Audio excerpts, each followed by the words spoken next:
Hey my loves, இன்னைக்கு நம்ம பார்க்க போற படம் என்னன்னா 2023 வெளியான மங்களவரம் அப்படின்ற தெலுங்கு படத்தை பத்தி தான் கைஸ் பார்க்க போறோம். தக்காளி தரமான ஒரு கிரைம் த்ரில்லருங்க.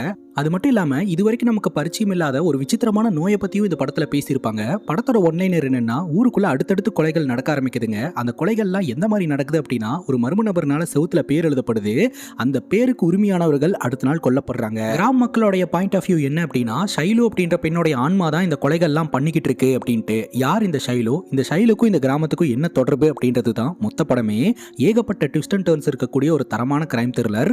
இந்த வீடியோவை ஸ்கிப் பண்ணாம பாருங்க. நீங்க பார்த்துட்டு இருக்கிறது சரண் என்டர்டைன்மெண்ட். நான் தான் சரண். வாங்க வீடியோக்குள்ள போலாம். படத்தோட ஸ்டார்டிங் சீன்ல ரவி அப்படின்ற ஒரு சின்ன பையனை காட்டுறாங்க. இந்த பையன் இரவு நேரம் மகாலட்சுமி அம்மனோட கோயில் கிட்ட வந்திருக்காங்க. இரவு நேரம் அந்த கோயிலுக்கு வரதுக்கு பூசாரியே பயப்படுவாருன்னா பாத்துக்கோங்களேன். ஏன்னா மகாலட்சுமி அம்மன் ஒரு உக்கிரமான தெய்வம், ஒரு கோவக்கார தெய்வம். அந்த தெய்வத்தை கண்ட்ரோல் பண்ணி சாந்தமான நிலையில இந்த ஊர்ல வச்சிருக்கிறதா ஒரு வரலாறு இருக்குதுங்க. அப்படி இருக்கும்போது ராத்திரி நேரம் அங்க போனா அம்மன் கோவப்பட்டுருவாங்களோ அப்படின்ட்டு யாருமே அங்க போறதில்ல. ஆனா ரவி மட்டும் ஏதோ ஒரு காரணத்துக்காக கோயிலுக்கு போயிட்டு அடுத்த நாள் தன்னுடைய க்ளோஸ் ஃப்ரெண்டான சைலுவை மீட் பண்றதுக்காக போறான். ரவியும் சைலுவும் சேர்ந்து அடுத்தவங்களுடைய தோட்டத்துக்குள்ள போய் கொய்யாக்கா திருடிட்டு வந்துடுறாங்க. தோட்டக்காரர் வேற துரத்திட்டே வந்துகிட்டு இருக்காரு. ஒரு இடத்துல இவங்க ரெண்டு பேரும் கொய்யாக்காவை ஷேர் பண்ணி சாப்பிட்டுட்டு இருக்காங்க. அப்ப ரவி பாக்கெட்ல இருந்து ஒரு போட்டோ எடுத்து காட்டுறான். நம்ம ரெண்டு பேரும் சேர்ந்து எடுத்த போட்டோவை நான் கலெக்ட் பண்ணிட்டு வந்துட்டேன் அப்படின்ட்டு. இந்த போட்டோல நீ தான் செம்மையா இருக்க, ஆனா நான் நல்லாவே இல்லை அப்படின்னு ஷைலு ரொம்ப ஃபீல் பண்றா. நீ ஏன் தெரியுமா இப்படி ஃபீல் பண்ற, நீ கண்மை வைக்கல, கண்மை மட்டும் வச்சிருந்தனா நீ தான் அழகா இருந்திருப்ப அப்படின்னு சொல்ல. கண்மை தீந்து போச்சு, பாட்டி கிட்ட கேட்டேன், இன்னும் பாட்டி வாங்கி தரல அப்படின்னு சொல்ல. அதுக்கு என்ன, உனக்கா நான் வாங்கிட்டு வந்திருக்கேன் பாரு அப்படின்னு சிப்பி ஓபன் பண்ணா உள்ள மை இருக்குங்க. இது எப்படி அப்படின்னு கேட்கும்போது, ராத்திரி நேரம் மகாலட்சுமி அம்மன் கோயிலுக்கு போன அந்த தீபத்தோடைய ஃபேடு படிஞ்சிருக்கும் இல்லையா, அதுல இருந்து கலெக்ட் பண்ண மை தான் இது அப்படிங்கும் போது, உண்மையிலேயே ராத்திரி நேரம் மகாலட்சுமி அம்மன் கோயிலுக்கு போனியா அப்படின்னு கேட்க, ஆமா எனக்கெல்லாம் பயம் இல்லை அப்படின்னு ரவி சொல்லிக்கிட்டு இருக்கான். அந்த நேரம் பார்த்து கிணத்துக்குள்ள ஒரு நாய்க்குட்டி ஒன்று கதறிக்கிட்டு இருக்குங்க. அது தெரியாதனமா உள்ள விழுந்திருக்கு. உடனே ரவி உள்ள இறங்கி அந்த நாயை காப்பாத்துறான். அந்த நாயை நானே வச்சுக்கவா அப்படின்னு சொல்லி ஷைலு கேட்க, அதுக்கு என்ன ஷைலு வச்சுக்கோ அப்படின்னு சொல்ல, அந்த நாயை பார்த்தீங்கன்னா ஷைலு வீட்டுக்கு கொண்டு போய் வளர்க்க ஆரம்பிக்கிறா. வீட்டுக்கு போய் பார்த்தா ஷைலுவோட அப்பாவோடைய ரெண்டாம் தாரமும் வந்திருக்காங்க. ஆக்சுவலா ஷைலுவோட அம்மா இறந்துட்டாங்க. அதுக்கப்புறம் அவங்க அப்பா ரெண்டாம் தாரமா கல்யாணம் பண்ணிக்கிட்டாரு. நியாயமா பார்த்தா ஷைலுவோட அப்பா தான் ஷைலுவை பார்த்துக்கணும். ஆனா ஷைலுவோட அப்பா சுயநலவாதியா இருந்துகிட்டு இருக்காருங்க. இப்ப கூட வந்ததுக்கான காரணம் என்னன்னா, ஷைலுவை பார்க்கறதுக்காக கிடையாது. ஷைலு பேர்ல 3 ஏக்கரா சொத்து இருக்கு, அந்த சொத்தை என் பேர்ல எழுதி வச்சிருங்க, நான் வேணா ஷைலுவை பார்த்துக்கிறேன் அப்படின்ற மாதிரி புருஷன் மண்டாட்டி பேசிக்கிட்டு இருக்காங்க. ஆனா பாட்டி தெளிவா சொல்லிடுறாங்க, அந்த பொண்ணு பெரிய ஆளானதுக்கு அப்புறம் அவ கையில கொடுக்கறதுக்காக தான் அந்த சொத்து இருக்குது. அதனாலதான் வீட்டுல எவ்வளவு கஷ்டம் வந்தாலும் அந்த சொத்துல நாங்க கை வைக்காம இருக்கிறோம். உனக்கு இந்த சொத்து வேணும் அப்படின்னா ஷைலுவை கூட்டிட்டு போய் வச்சு பாத்துக்க, படிக்க வை, அதுக்கப்புறம் அந்த சொத்துல நீ என்ன பண்ணணுமோ அதை பண்ணிக்க அப்படின்னு சொல்ல, முடியவே முடியாது, என் பேர்ல மாத்தினாதான் ஷைலுவை கூட்டு போவேன் அப்படின்னு ஷைலுவோட அப்பாவும் சித்தியும் சொல்லிடுறாங்க. ஆக்சுவலா ஷைலுவை பாத்துக்க வேண்டியது அவங்க அப்பாவோடைய கடமை. ஆனா அந்த ஆளு சொத்து தான் முக்கியம் அப்படின்னு பொண்டாட்டி பேச்சை கேட்டு ஸ்ட்ராங்கா நின்றுட்டு இருக்காரு. பாட்டி முடியாதுன்ட்டாங்க, அவங்க பாட்டு கிளம்பி போயிட்டாங்க. இப்ப ஷைலு கோயில்ல உட்காந்து ஃபீல் பண்ணிட்டு இருக்கா. பக்கத்துல ரவி வந்துட்டு, நீ ஒன்னும் ஃபீல் பண்ணாத, உன்னோட அப்பாவும் சரி என்னோட அப்பாவும் சரி இருக்கிறது ஒன்று இல்லாத ஒன்று அப்படின்னு அட்வைஸ் பண்ணிட்டு இருக்க. கரெக்டாக ரவியோட அப்பா பிடிச்சி அடிக்கிறாருங்க. உன்கிட்ட பீடி வாங்கிட்டு வர சொன்னா இங்கனடா பண்ணிட்டு இருக்க அப்படின்னு சொல்லி அடிச்சு துரத்தி விடுறாருங்க. அந்த ஷைலு கிட்ட ஒரு மாதிரி சிரிச்சு பேசிக்கிட்டு இருக்காரு, நாளைக்கும் இங்க வா அப்படின்ட்டு. அதுக்கப்புறம் ஷைலு வீட்டுக்கு போறா. அவளுக்கு ஒரு மாதிரி இருக்கு. அப்பதாங்க பாட்டிக்கு தெரிய வருது ஷைலு வயசுக்கு வந்திருக்கா அப்படின்ட்டு. பாட்டிக்கு கையும் ஓடல காலும் ஓடல, அடுத்து என்ன பண்ணணும்னு தெரியல. ஏன்னா பாட்டிக்கு வயசாயிடுச்சு இல்லையா, சொந்தக்காரங்களும் யாரும் இல்லை. உடனே ஷைலுவோட அப்பாக்கு போனை போடலாம் அப்படின்னு போனை போட்டா ஷைலுவோட சித்தி தான் போன் அட்டன் பண்றாங்க. எல்லாத்தையும் எக்ஸ்பிளைன் பண்ணி, எனக்கு என்ன பண்ணணும்னு தெரியல, இந்த மாதிரி சிச்சுவேஷன்ல நீதாமா கூட இருக்கணும், கிளம்பி வாமா அப்படின்னு சொல்ல, சொத்து கொடுக்க மாட்டீங்களா ஆனா அவளை பக்கத்துல இருந்து பாத்துக்கணுமா, அதெல்லாம் முடியாது அப்படின்னு புருஷ மொண்டாட்டி ரொம்ப ஸ்ட்ராங்கா சொல்லிடுறாங்க. அந்த அம்மாக்கு தான் அறிவு இல்லைன்னா ஷைலுவோட அப்பங்காரனுக்கும் அறிவு இல்லைங்க. அங்க கட் பண்ணா 10 வருஷத்துக்கு அப்புறம் ஷைலு வாழ்ந்த அதே கிராமத்தை காட்டுறாங்க. இந்த கிராமத்துல இருக்கக்கூடிய ஒரு சிவர்ல ஏதோ ஒன்று எழுதி இருக்கு. அது என்னன்னு தெரியல. இதுக்கு முன்னாடி அந்த எழுத்துக்கள் அங்க இல்ல. கிராம மக்கள் எல்லோருமே ஒண்ணு கூடி அது என்ன அப்படின்னு சொல்லி பாத்துக்கிட்டு இருக்காங்க. கரெக்டா அந்த இடத்துக்கு காசிராஜ் மற்றும் டேனியல் அப்படின்ற 2 பேர் அப்படியே வண்டியில வராங்க. இவனுங்கெல்லாம் என்னத்தை பார்த்துக்கிட்டு இருக்கானுங்க அப்படின்னு சொல்லிட்டு அந்த கூட்டத்தோட கூட்டமா போய் நின்று செவுத்தை பார்த்தா பயங்கர ஷாக்கா இருக்கு. டேனியலுக்கு படிக்க தெரியாதுங்க. இந்த செவுத்துல என்ன எழுதிருக்குன்னு கொஞ்சம் படிச்சு சொல்லுங்களேன் அப்படிங்கும் போது, அதை படிச்சு சொன்னா நீ எப்படி ரியாக்ட் பண்ணுவேன்னு வேற தெரியலையடா அப்படின்னு சொல்லிட்டு காசிராஜு படிக்க ஆரம்பிக்கிறாரு. அந்த செவுத்துல என்ன எழுதியிருக்கும் அப்படின்னா, சின்ன பிரதாப ராஜு அப்படின்ற நபரும் இந்த டேனியல் அப்படின்றவருடைய மனைவியும் அஃபேர்ல இருக்கிறாங்க அப்படின்றத இந்த ஊர்க்காரங்க தெரிஞ்சுக்கணும் அப்படின்ற மாதிரி எழுதியிருக்கு. டேனியலுக்கு பயங்கர கோபம். இவ்வளவு இவ்வளோ நாள் என் கூட நல்லவ மாதிரி குடும்பம் நடத்திக்கிட்டே என்னை ஏமாத்திக்கிட்டு இருந்திருக்கா, இவளை நான் சும்மா விட மாட்டேன் அப்படின்னு கொலவரியில தான் பொண்டாட்டியை கொல்றதுக்காக போறாருங்க. ஊருக்காரங்கெல்லாம் டேனியலை தடுக்கிறதுக்காக முயற்சி பண்றாங்க. அப்போ வாழைத்தோப்புக்குள்ள ஒரு விவசாயி வேலை பார்த்துக்கிட்டு கிணத்துக்கிட்ட வராரு. அப்போ எதையோன்னு பார்த்து பயங்கர ஷாக் ஆகி ஊருக்காரங்களுக்கெல்லாம் தகவலை கொடுக்க அடிச்சு பிடிச்சி எல்லோரும் அங்கே போய் பார்த்தா அப்போதாங்க தெரிய வருது, கொஞ்ச நேரத்துக்கு முன்னாடி செவுத்துல பேர் எழுதி வச்சிருந்தாங்க இல்லையா, அதான் சின்ன பிரதாப ராஜு மற்றும் டேனியலோட மனைவி அஃபேர்ல இருக்காங்கன்ட்டு. ரெண்டு பேரும் மர்மமான முறையில் இங்கே இறந்து கிடக்குறாங்க. இதை வச்சு பார்க்கும்போது எல்லோருக்கும் என்ன புரியுதுன்னா, இவங்க ரெண்டு பேரும் அஃபேர்ல இருக்கக்கூடிய மேட்டரை எவனொருத்தன் ரிவீல் பண்ணிட்டான். இந்த அவமானம் தாங்க முடியாம இவங்க ரெண்டு பேரும் தற்கொலை பண்ணி இறந்து போயிருக்காங்க அப்படின்னு ஒரு முடிவுக்கு வராங்க. அந்த இடத்துக்கு புதுசாக போஸ்டிங் வாங்கிட்டு வந்திருக்கிற எஸ்ஐ பார்த்தீங்கன்னா இன்வெஸ்டிகேஷன் பண்ணுறதுக்காக வராங்க. ஸோ ரெண்டு டெட் பாடிங்களையும் கலெக்ட் பண்ணி போஸ்ட்மார்ட்டம் பண்ணணும் அப்படின்னு சொல்ல இந்த ஊருக்காரங்கெல்லாம் பார்த்தீங்கன்னா போலீஸ்காரங்களுடைய முடிவுக்கு தடையாக வந்து நிற்கிறாங்க.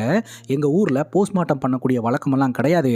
ஒருத்தங்க இறந்துட்டாங்கன்னா இறந்துட்டாங்க, அவ்வளோதான். இவங்க எதனால் இறந்துருக்காங்க அப்படின்ற காரணமும் எங்களுக்கு தெரியும், நீங்கள் உங்கள் வேலையை பார்த்துட்டு போங்க அப்படின்னு சொல்ல இந்த இன்ஸ்பெக்டர் டென்ஷன் ஆயிடுறாங்க. இது கொலையா தற்கொலையா அப்படின்றத போஸ்ட்மார்ட்டம் ரிப்போர்ட்டில் தான் தெரிய வரும். இவங்களுடைய சீக்கிரட்டை ஒருத்தர் ரிவீல் பண்ணியிருக்கான் இல்லையா, அது யாரு அப்படின்றதையும் கண்டுபிடிக்கணும் அப்படின்னு இன்ஸ்பெக்டர் சொல்ல குருஜா சொல்றாரு, எதுனாலும் எங்கள் எஜமான் கிட்ட பர்மிஷன் வாங்கிட்டு பண்ணுங்க, அவர் அலோவ் பண்ணால் மட்டும்தான் நாங்கள் அலோவ் பண்ணுவோம் அப்படின்னு சொல்ல இப்போ எஜமான காட்டுறாங்க. எஜமான் அவங்க அப்பா போட்டோ முன்னாடி நின்று கழுவி ஊற்றிக்கிட்டு இருக்கிறாருங்க. இந்த ஊருக்காக அம்புட்டு விஷயத்த பண்ணிட்டு போனியே, எனக்குன்னு என்ன பண்ண, எப்போ வேணாலும் இடிஞ்சு விழும் அப்படின்ற நிலமையில இருக்கிற ஒரு பங்களாவையும் ஒரு விண்டேஜ் காரையும் தவிர வேற என்ன பண்ணியிருக்க அப்படின்னு சொல்லி கேட்டுட்டு அதுக்கப்புறம் இந்த மாதிரி ஊருக்குள்ள ஒரு பஞ்சாயத்து போயிட்டு இருக்குன்ற தகவல் தெரிய வருதுங்க.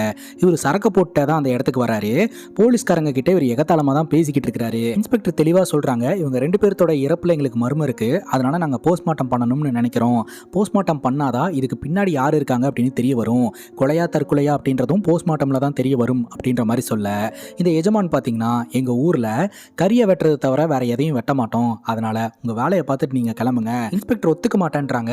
ஆனா எஜமான் மிரட்டி விட்டுறாருங்க, இது என் ஊரு, நான் வைக்கிறது தான் சட்டம், உங்க வேலையை பார்த்துட்டு கிளம்புங்க அப்படின்னு சொல்ல போலீஸ்காரங்கனால எதுவுமே பண்ண முடியலங்க. அதுக்கப்புறம் அந்த ரெண்டு பேர்த்தோட உடல்களையுமே வந்து அடக்கம் பண்றாங்க.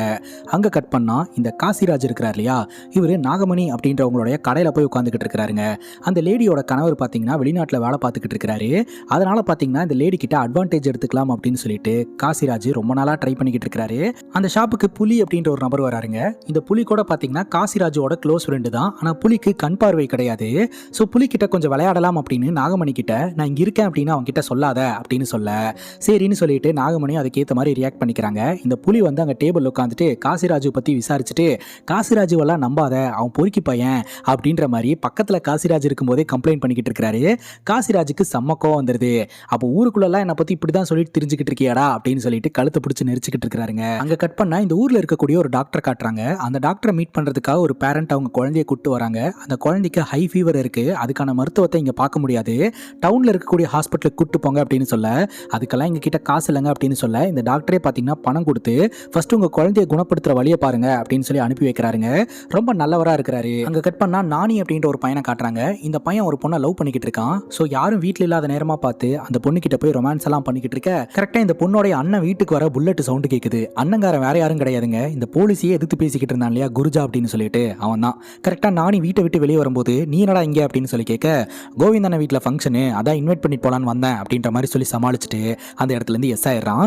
சொன்ன மாதிரியே பார்த்தீங்கன்னா கோவிந்தண்ண வீட்டில் வந்து ஃபங்க்ஷனுங்க. அந்த ஃபங்க்ஷனில் ஃபோட்டோ எடுக்கிறது யார் அப்படின்னா நம்ம நானியோட அண்ணன் வாசு தான். அவர் ஃபோட்டோகிராஃபராக இருந்துகிட்டு இருக்கிறாருங்க. போலீஸ் ஆஃபீஸருடைய ஃபோட்டோகிராஃபராகவும் இந்த வாசு இருக்கிறாருங்க. இப்போ கோவிந்தண்ண வீட்டில் ஃபங்க்ஷன் நடந்துகிட்டு இருக்கு, விருந்தெல்லாம் நடந்துகிட்டு இருக்கு. இன்னொரு பக்கம் நம்ம நானி பார்த்தீங்கன்னா இந்த குருஜாவுடைய தங்கச்சியை சைட் அடிச்சுக்கிட்டே எல்லோருக்கும் டீ சர்வ் பண்ணிக்கிட்டு இருக்கிறாருங்க. அப்போ இந்த குருஜா ஊர் மக்கள் கிட்ட ஒரு விஷயத்த பேசிக்கிட்டு இருக்கிறாரு.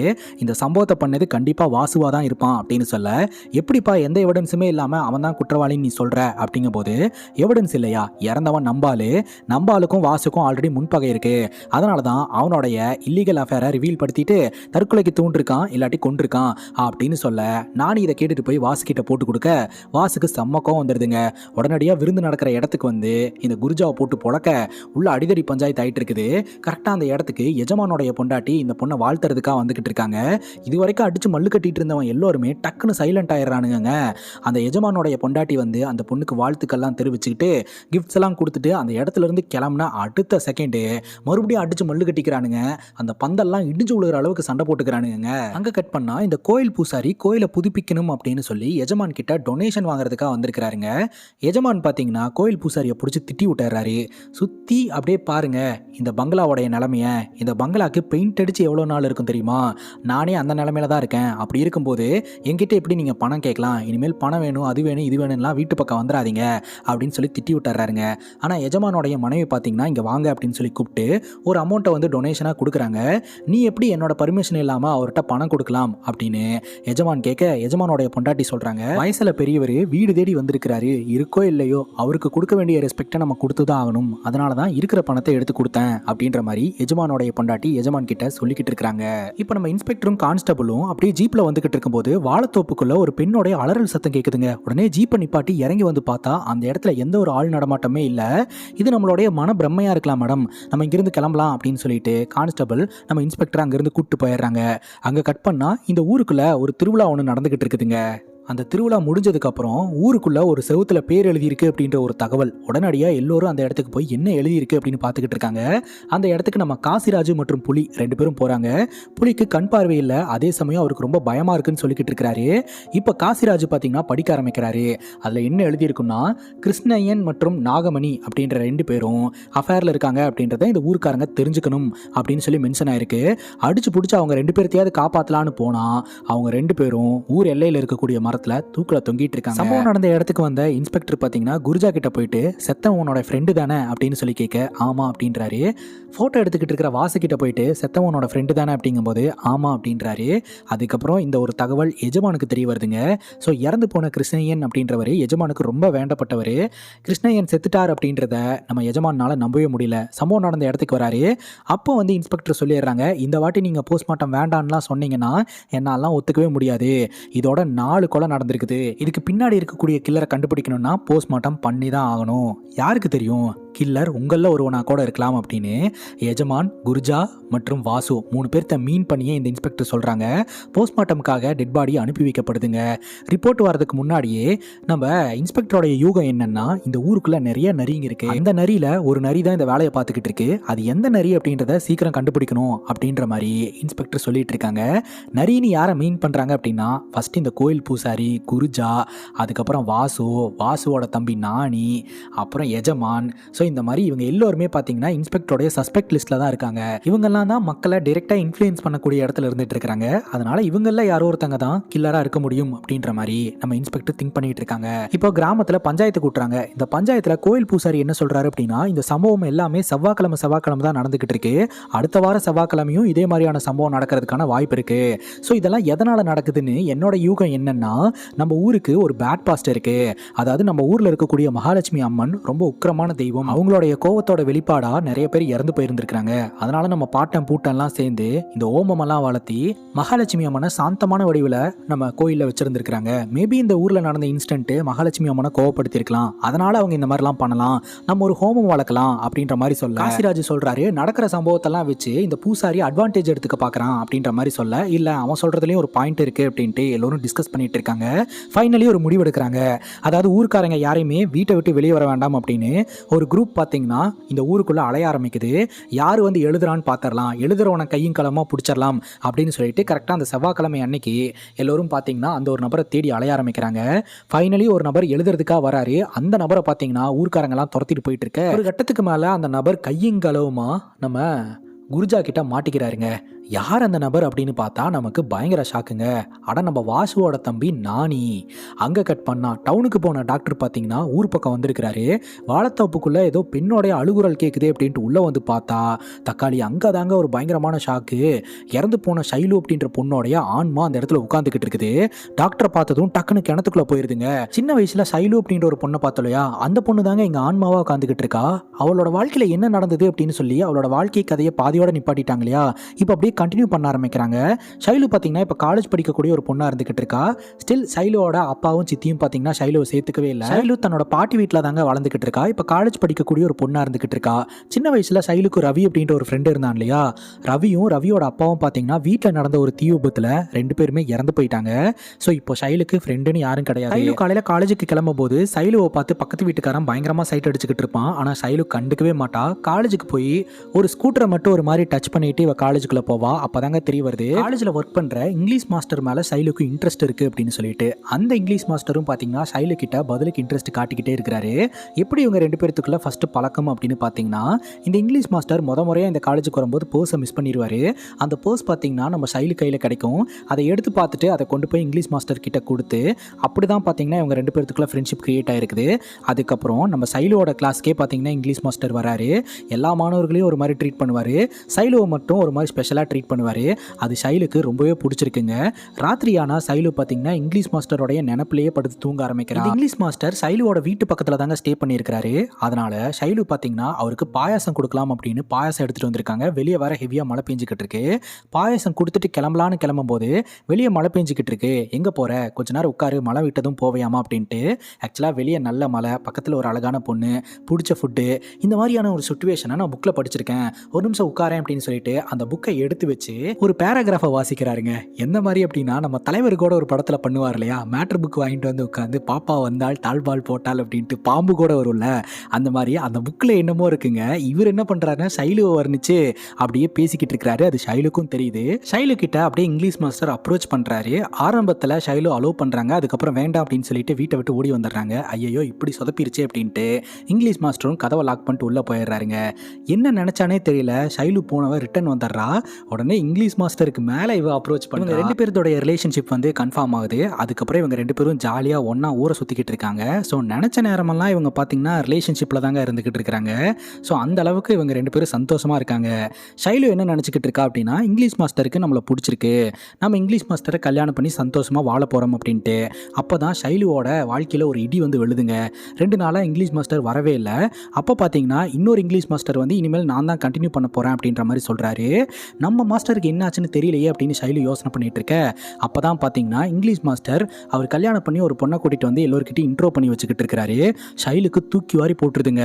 இங்கிலீஷ் மாஸ்டர் கிட்ட பேசலான்ட்டு போகும்போது அவர் என்ன சொல்கிறாரு அப்படின்னா, நீ ஒரு புக்கில் வர பேராகிராஃப் மாதிரி, அந்த பேராகிராஃபை ஒரு முறை 2 முறை படிக்கும்போது தான் அது இன்ட்ரெஸ்டிங்காக இருக்கும், திரும்ப திரும்ப படித்தா போரிங் ஆயிரும், அந்த மாதிரி நீ வந்து போரிங்கான ஒரு பேராகிராஃபு, அதனால் நான் வேற ஒன்று இன்ட்ரெஸ்ட்டாக படிக்க போகிறேன் அப்படின்ட்டு ஷைலுவை கழட்டி விட்டு போயிடுறாருங்க. ஷைலுக்கு அவ்வளோ கஷ்டமாக இருக்குது. இங்கிலீஷ் மாஸ்டருடைய பொண்டாட்டி யார் இந்த பொண்ணு அப்படின்னு கேட்க, இவன் என்னுடைய பெஸ்ட் ஸ்டூடெண்ட்டு, நான் இந்த ஊரை விட்டு போகிறேன் இல்லையா, அதனால தான் அவள் ரொம்ப ஃபீல் பண்ணுறா அப்படின்ற மாதிரி பொய் சொல்லிட்டு அவரோட பொண்டாட்டியை அந்த இடத்துலேருந்து கூப்பிட்டுட்டு ஊரை விட்டே கிளம்பி போயிடுறாருங்க. நம்ம ஷைலு அழுதுகிட்டே வீட்டுக்கு போயிட்டு பாட்டிக்கிட்ட, பாட்டி டேப்லெட் சாப்பிட்டீங்களா அப்படின்னு கேட்க, பாட்டி அப்போ தான் இறந்துட்டாங்கன்ற தகவல் தெரிய வருதுங்க. ஷைலு ரொம்ப இடிஞ்சு போயிடுறா. அதுக்கப்புறம் வீட்டுக்கு ஷைலுவோட அப்பா வராங்க. இந்த ஊருக்காரங்கெல்லாம் பேசுகிறாங்க, நியாயமாக பார்த்தா நீ தான்ப்பா ஷைலுவை பார்த்துருக்கணும், அட்லீஸ்ட் இப்போவாது ஷைலுவை கூப்பிட்டு போய் வச்சு பார்த்துக்க அப்படின்னு சொல்ல, அப்போவும் ஷைலுவோட அப்பா எனக்கு சொத்து தான் வேணும் அப்படின்னு நின்றுக்கிட்டு இருக்கிறாரு. ஷைலு செம்ம டென்ஷன் ஆகிட்டு வீட்டுக்குள்ள இருந்து பத்திரத்தெல்லாம் தூக்கிட்டு வந்து இதை எடுத்துகிட்டு கிளம்பியா அப்படின்னு சொல்ல, இப்படி தான் நீ வாய் பேசுவியா அப்படின்னு சொல்லிட்டு திட்டிட்டு அந்த இடத்த விட்டு ஷைலுவோட அப்பாவும் சித்தியும் கிளம்பி போயிடுறாங்க. இப்போ ஷைலு கைவிடப்பட்ட நிலைமைக்கு போயிடுறாங்க. இந்த வீட்டில் தனியாக இருந்துக்கிட்டு இருக்கா. இவளுக்கு வாழ்வாதாரம்னு ஒன்று இல்லை. அதே சமயம் இந்த பக்கத்து வீட்டுக்காரன் ஷைலுவை சைட் அடிச்சுக்கிட்டே இருந்தான் இல்லையா, அவனை பார்க்கும்போதெல்லாம் இங்கிலீஷ் மாஸ்டர் மாதிரியே ஷைலுக்கு தோணுது. அவங்க கூட ரிலேஷன்ஷிப்பில் இருந்துடுறாங்க. அதுக்கப்புறம் ஒரு மரக்கடையில் போய் வேலை பார்த்துக்கிட்டு இருக்காங்க. அந்த மரக்கடை ஓனர் கூட ரிலேஷன்ஷிப்பில் இருந்துடுறாங்க. ஷைலு பார்த்தீங்கன்னா தனக்குன்னு ஒரு லிமிட்டேஷன் இல்லாமல் கண்டமேனிக்கு ரிலேஷன்ஷிப்பில் இருந்துக்கிட்டு இருக்கா. சரி பாலியல் தொழிலில் தான் ஈடுபட்டுக்கிட்டு இருக்கா போல அப்படின்னு பார்த்தா அதுவும் கிடையாதுங்க. காசெல்லாம் யாருக்கிட்டையும் வாங்குறது கிடையாது. ஆனால் இஷ்டத்துக்கு பார்க்குறவங்களோடலாம் ரிலேஷன்ஷிப்பில் இருந்துக்கிட்டு இருக்கா. இதனாலேயே இந்த ஊருக்காரங்கெல்லாம் பார்த்தீங்கன்னா தனக்கு எப்போ ஒரு வாய்ப்பு கிடைக்கும் அப்படின்ற மாதிரி பார்த்துக்கிட்டு இருக்காங்க. ஷைலு ஒரு நாள் பஸ்ஸில் வந்துக்கிட்டு இருக்கும்போது அந்த பஸ்ஸில் பசங்க விளையாடிக்கிட்டு இருக்கானுங்க. அதில் ஒரு பையனோடைய பாடி ஷைலுவோட கையில் டச் ஆகுதுங்க. உடனே ஷைலுக்கு ஒரு மாதிரியான ஒரு உணர்வு வந்துடுது. என்ன நினச்சாங்கன்னே தெரியல, ஷைலு அவங்க கையில் இருக்கக்கூடிய ரப்பர் பேண்டை இழுத்து இழுத்து அடிச்சுக்கிட்டு இருக்காங்க. கையெல்லாம் காயமாக இருக்குது. அப்போ தான் தெரிய வருது ஷைலுக்கு ஏதோ ஒரு பிரச்சனை இருக்குது அப்படின்னு சொல்லிட்டு.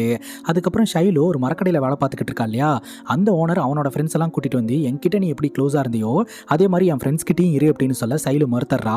அது மட்டும் இல்லாமல் அந்த ஓனரை பலாருன்னு ஒரு அற விட்டுறா. அந்த ஓனருக்கு அசிங்கமாக போயிடுது. அதனால் ஷைலுவை அடிச்சு இழுத்துட்டு வந்து கடைக்கு வெளியில் தள்ளி இவ திருடிட்டா அப்படின்னு சொல்லி திருட்டு பட்டம் கட்டி அந்த இடத்துல இருந்து துரத்தி விட்டுறாருங்க. ஷைலுக்கு பார்த்தீங்கன்னா வாழ்றதுக்கே இன்ட்ரெஸ்ட் இல்லை, சாவறதுக்கும் பயம். அதனால ஷைலுக்கு என்ன பண்ணுறதுன்னு தெரியல. பக்கத்து வீட்டுக்காரனை ஃபோன் பண்ணி வர சொல்ல வீட்டில் ஒரு மாதிரி ஷைலு நின்றுட்டு இருக்கா. எதுக்கு வர சொன்னேன் அப்படின்னு கேட்க, இந்த சாட்டையை வச்சு என்னை அடி அப்படின்னு சொல்ல ஷைலுவை போட்டு அவன் அடிக்கிறான். ஷைலு பார்த்தீங்கன்னா அடி தாங்க முடியாமல் கதறான். அடிச்சு முடிச்சதுக்கப்புறம் அவன் வந்து அப்ரோச் பண்ணுறான். ஷைலு பார்த்தீங்கன்னா ஒரு கத்த அவன் பயந்து ஓடிடுறான். ஸோ ஷைலு பார்த்தீங்கன்னா முழு நேரம் அழுதுகிட்டே இருக்கா.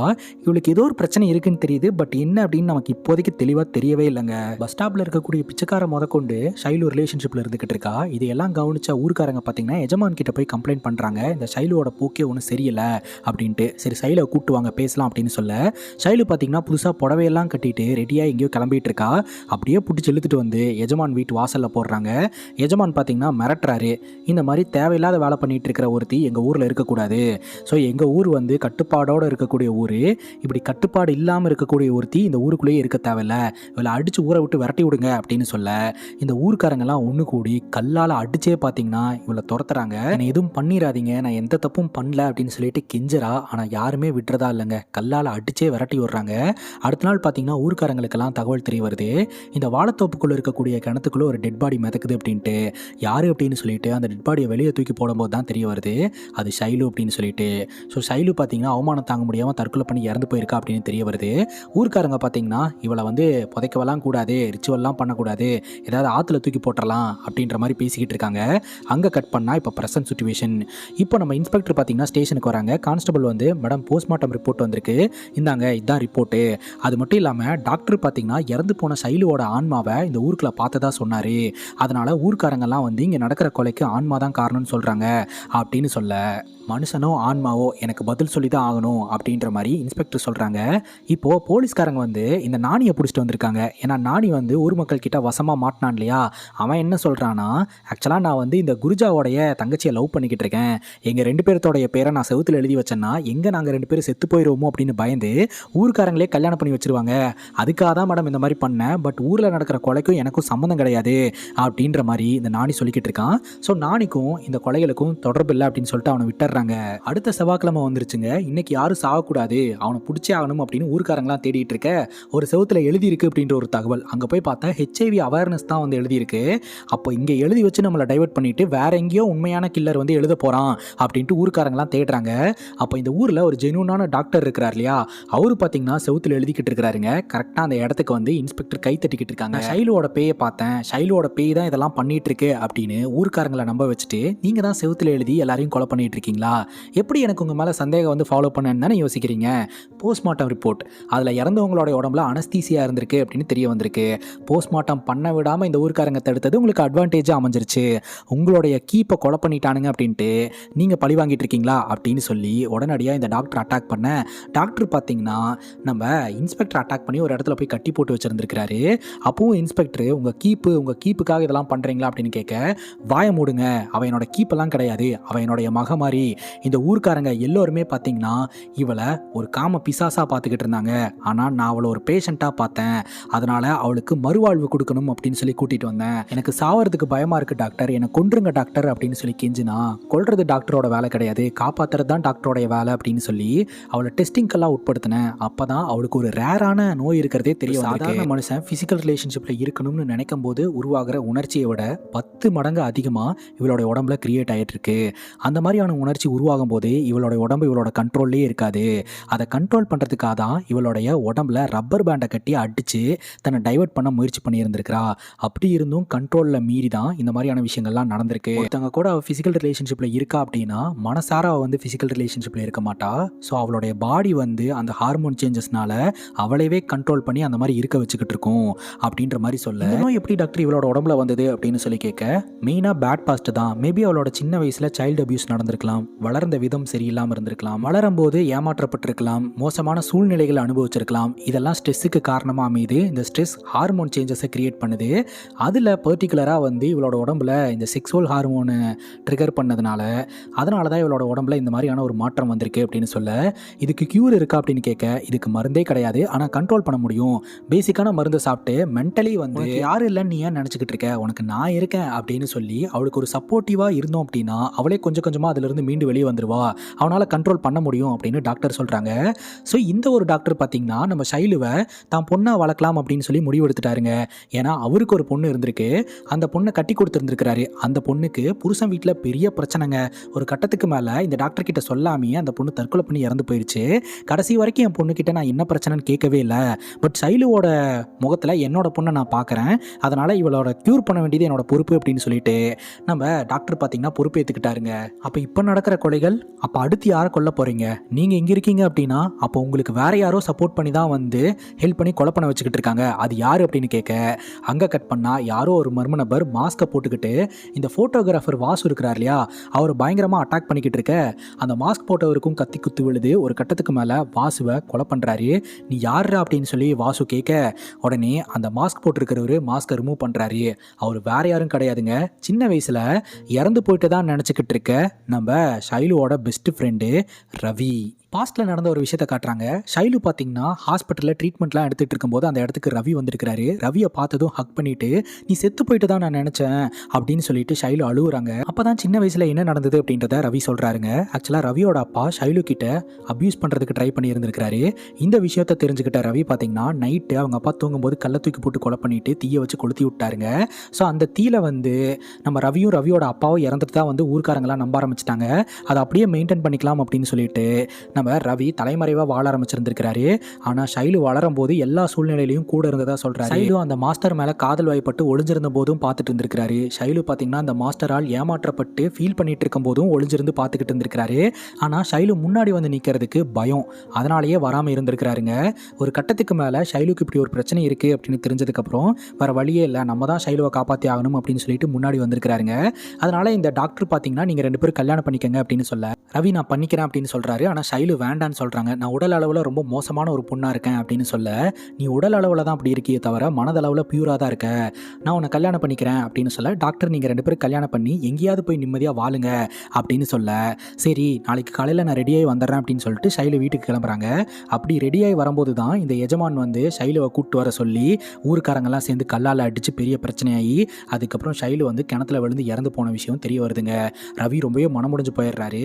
ஷைலு தற்கொலை பண்ணி இறந்து போனதுக்கு எதுக்கு நீங்கள் போயிட்டு எல்லோரையும் கொலை பண்ணிட்டு இருக்கீங்க அப்படின்னு சொல்லி கேட்க, ஷைலு வந்து தற்கொலை பண்ணியெல்லாம் இறந்து போல, ஷைலு கொலை செய்யப்பட்டிருக்கா, அதுவும் 6 பேர்னால கொலை செய்யப்பட்டிருக்கா, 5 பேரோடைய கதை முடிஞ்சுது, இன்னும் ஒருத்தர் பேலன்ஸ் இருக்கிறாரு அப்படின்னு சொல்ல, அந்த ஒருத்தர் யாரு அப்படின்னு கேட்க, அங்கே கட் பண்ணா இப்போ எஜமானோட வீட்டை காட்டுறாங்க. எஜமான் வீட்டுக்கு போன உடனே எஜமானோடைய பொண்டாட்டி பயங்கரமாக கேள்வி கேட்டுக்கிட்டு இருக்காங்க. என்னாச்சு, எல்லோரும் ஷைலுவோட ஆன்மா தான் இதை பண்ணுதுன்னு சொல்கிறாங்களே, அது உண்மையா, அது கிடையாது தானே, மனுஷங்க தானே இதை பண்ணுறாங்க அப்படின்னு சொல்லி ரொம்ப பதட்டத்தோட கேள்வி கேட்டுக்கிட்டு இருக்க எஜமானுக்கு சம்மக்கம் வந்து எஜமானோடைய பொண்டாட்டியை அடிக்கிறாரு, திட்டுறாரு. அப்போ தாங்க ஒரு ட்விஸ்டே ரிவீல் ஆகுது. எஜமானோடைய பொண்டாட்டி டக்குன்னு எஜமானோடைய வயிற்றுலையே கத்தியை வச்சு குத்திடுறாங்க. அப்படியே அசால்ட்டாக எஜமானோடைய பொண்டாட்டி பேசுகிறாங்க. இதுக்கு பின்னாடி இருக்கிறது வேற யாரும் கிடையாது, எஜமானோடைய பொண்டாட்டி தான். எஜமானோடைய பொண்டாட்டியும் இந்த ஃபோட்டோகிராஃபர் வாசுவும் ஒரு அபடனான இடத்துல ரிலேஷன்ஷிப்பில் இருந்திருக்கிறாங்க. ஸோ அந்த இடத்துக்கு இந்த ஊருக்காரங்கெல்லாம் வந்து ஷைலுவை வன்புணர்வு பண்ணுறதுக்கு துரத்திட்டு வரானுங்க அப்படின்னு சொல்லிட்டு ஒளியறதுக்காக வந்து இந்த ஒரு சம்பவத்தை பார்த்துட்டாங்க. பார்த்துட்டு அந்த இடத்த விட்டு கிளம்பும்போது அதை பார்த்தீங்கன்னா எஜமானோடைய பொண்டாட்டி பார்த்துட்டாங்க. ஸோ ஷைலுவை உயிரோட விட்டோம்னா நமக்கு ஆபத்து அப்படின்னு சொல்லிட்டு என்ன பண்ணியிருக்காங்கன்னா, அவங்களுக்கு சப்போர்ட்டாக இருக்கக்கூடிய 5 பேர், அதாவது இது வரைக்கும் இறந்து போனாங்க இல்லையா, அந்த 5 பேர்த்தையும் கூப்பிட்டு ஷைலுவோட கதையை முடிச்சிருங்க, அதுக்கான சீனை நானே கிரியேட் பண்ணி தரேன் அப்படின்னு சொல்லிட்டு நம்ம எஜமானை வச்சு மூவ் பண்ணி இருந்திருக்கிறாங்க. ஊர்க்காரங்களை வச்சு கல்லால் அடிக்க சொல்லிட்டு எல்லோரும் கல்லால் அடித்து விரட்டுற மாதிரி விரட்டினதுக்கப்புறம் ஷைலு பார்த்தீங்கன்னா கிணத்துக்கிட்ட உட்காந்து அழுதுகிட்டு இருந்திருக்காங்க. ஷைலுக்கு தற்கொலை பண்ணுறதுக்கெல்லாம் தைரியமே கிடையாதுங்க. எத்தனை அவமானம் வந்தாலும் அவங்களுக்கு தற்கொலை பண்ணுறதுக்கு தைரியமே இல்லாமல் தான் உட்காந்துக்கிட்டு இருந்திருக்காங்க. வாழணும்னு ஆசை இருக்குது. அப்போ பார்த்தீங்கன்னா இந்த 5 பேர் வந்து நம்ம ஷைலோட கழுத்தில் சுருக்கு மாட்டியிருக்காங்க. நான் யாருக்கிட்டையும் இந்த விஷயத்த சொல்ல மாட்டேன், என்னை விட்டுருங்க, எனக்கு வாழணும் அப்படின்னு சொல்லி கெஞ்சி இருந்திருக்கிறாங்க. உன்னெல்லாம் விட்டா நான் மாட்டிப்பேன் அப்படின்னு சொல்லி இந்த 5 பேரும் சேர்ந்து ஷைலோட கழுத்தில் சுருக்கு மாட்டி அதுக்கப்புறம் கொன்று கிணத்துல தூக்கி போட்டுருந்துருக்கிறாங்க. ஸோ இது தற்கொலையே கிடையாது, இது கொலை. ஸோ இதனால தான் பார்த்தீங்கன்னா இந்த சம்பவத்தில் ஈடுபட்ட 6 பேர்த்தையும் பழி வாங்கிறதுக்காக இந்த டாக்டரும் நம்ம ரவியும் சேர்ந்து இதெல்லாம் பண்ணிட்டு இருந்திருக்கிறாங்க. இப்போ எஜமானுக்கு உண்மை தெரிய வருதுங்க. எஜமானோட பொண்டாட்டி தான் இதுக்கு எல்லாத்துக்கும் காரணம் அப்படின்னு சொல்லிட்டு உடனே எஜமானோட பொண்டாட்டியை மாடியிலேருந்து கீழே தள்ளி விட்டு கொலை பண்ணிடுறாருங்க. தீயை வச்சு கொளுத்தி விட்டுறாரு. இந்த விஷயம் ரவிக்கு தெரிய வருது. ஷைலு போன இடத்துக்கே நம்மளும் போயிடலாம் அப்படின்னு சொல்லிட்டு இந்த ரிவெஞ்ச் எல்லாம் முடிஞ்சிருச்சு அப்படின்ட்டு கிணத்துல குதிச்சு அவரும் ஷைலு போன இடத்துக்கே போயிடுறாருங்க. அங்கே கட் பண்ணா இந்த போலீஸ் ஆஃபீஸர் பார்த்தீங்கன்னா டாக்டர் எதுவுமே பண்ணலை. இப்போது வீட்டுக்கு எல்லோருமே வந்திருக்காங்க. ஊருக்காரங்கெல்லாம் வெளியே வந்து நம்ம எஜமானோடைய மனைவி டெட் பாடி அங்கே இருக்குது, பூத்தி வச்சிருக்காங்க. இருக்காங்க. என்ன ஆச்சு அப்படின்னு சொல்லி கேட்கும்போது, ஊருக்குள்ள அடுத்தடுத்து கொலை நடந்துகிட்டு இருக்கு இல்லையா, இனிமேல் இது எதுவுமே நடக்கக்கூடாது அப்படின்றதுக்காக என்னோட பொண்டாட்டி அவளே சாக்ரிஃபைஸ் பண்ணி இந்த ஊருக்காக உயிரை கொடுத்துருக்கா அப்படின்னு அவரோட பொண்டாட்டியை தெய்வமாக்கி விட்டுறாருங்க. போலீஸ் பார்த்தீங்கன்னா யார் மேலேயுமே கேஸ் போடல, அமைதியாக கிளம்பி போயிடுறாங்க. இப்போ இந்த எஜமானோட வயிற்றுல வந்து கத்தி குத்து ஏற்பட்டிருக்கு இல்லையா, அதுக்கு ட்ரீட்மெண்ட் கொடுக்கறதுக்காக டாக்டர் வராரு. பொண்டாட்டி மோசமானவன் தெரிஞ்சு நீங்க தான் கொலை பண்ணியிருக்கீங்கன்னு எனக்கு தெரியும், எதுக்காக உங்க பொண்டாட்டியை தெய்வமாக்குனீங்க அப்படின்னு கேட்க இந்த எஜமானுக்கு ஷாக்கிங்காக இருக்கு. உடனே அவர் சொல்றாரு, எனக்கு பெருசா சொத்து பணம்லாம் எதுவுமே இல்லைனா கூட எஜமான் அப்படின்ற ஒரு மரியாதை இந்த ஊருக்காரங்க கொடுக்குறாங்க. இப்போ என் பொண்டாட்டி இப்படி ஒரு விஷயத்த பண்ணியிருக்கான்னு சொன்னால் அவங்கெல்லாம் என்னை எப்படி பார்ப்பாங்க, எனக்கு அந்த மரியாதை வேணும், அதனால தான் இப்படி பண்ணிட்டேன் அப்படின்ற மாதிரி சொல்கிறாருங்க. அதெல்லாம் இருக்கட்டும், எனக்கு என் பொண்டாட்டி மூலமாக விஷயம் தெரிய வந்தது, உங்களுக்கு எப்படி இதெல்லாம் தெரிய வந்தது அப்படின்னு கேட்க உடனே இந்த டாக்டர் சிரிச்சுட்டே அங்கேருந்து நடந்து போகிறாருங்க. ஆக்சுவலாக இந்த ஊரில் புலின்னு ஒருத்தர் இருந்தார் இல்லையா, கண் பார்வை தெரியாதுன்ட்டு, ஆக்சுவலாக அவருக்கு கண் பார்வை தெரியுங்க. அவர் கண் பார்வை தெரியாதுன்னு சொல்கிறதுனால இந்த ஊருக்காரங்க நிறைய அவருக்கு சப்போர்ட் பண்ணுவாங்க, சலுகையெல்லாம் கொடுப்பாங்க. அந்த சலுகைக்கு ஆசைப்பட்டு அவர் வந்து கண் பார்வை தெரியாத மாதிரி நடிச்சுக்கிட்டு இருந்திருக்கிறாரு. அந்த சலுகை அதாவது சரக்கு சலுகை தான். சரக்கு வாங்கிட்டு அந்த கிணத்துக்கிட்ட போய் யாருக்கும் தெரியாமல் சரக்கு போட்டுட்டு இருந்திருக்கிறாரு. அப்போ தான் பார்த்தீங்கன்னா இவங்கெல்லாம் சேர்ந்து நம்ம ஷைலுவை கொலை பண்ணி இருந்திருக்கிறாங்க. அதை இவரோட 2 கண்ணால் பார்த்துருக்கிறாரு. இவர் தான் பார்த்தீங்கன்னா இன்ஃபர்மேஷன் கொடுத்து இந்த டாக்டரும் ரவியும் சேர்ந்து இந்த சம்பவங்களில் ஈடுபட்டு இருந்திருக்கிறாங்க. உண்மையிலேயே ஷைலு ரொம்ப பாவம் இல்லை, வாழணும்னு ஆசைப்பட்டிருக்கா, வாழ விடாமல் கொண்டிருக்காங்க. ஆனால் தினமும் இந்த ஊரில் இருக்கக்கூடிய பெண் தெய்வத்துக்கு அபிஷேகமும் அர்ச்சனையும் நடந்துக்கிட்டு இருக்கு. இந்த படத்தை பற்றி நீங்கள் என்ன நினைக்கிறீங்க அப்படின்ற உங்களுடைய கருத்தை கமெண்ட்டில் சொல்லுங்கள். Love you guys, take care and cheers.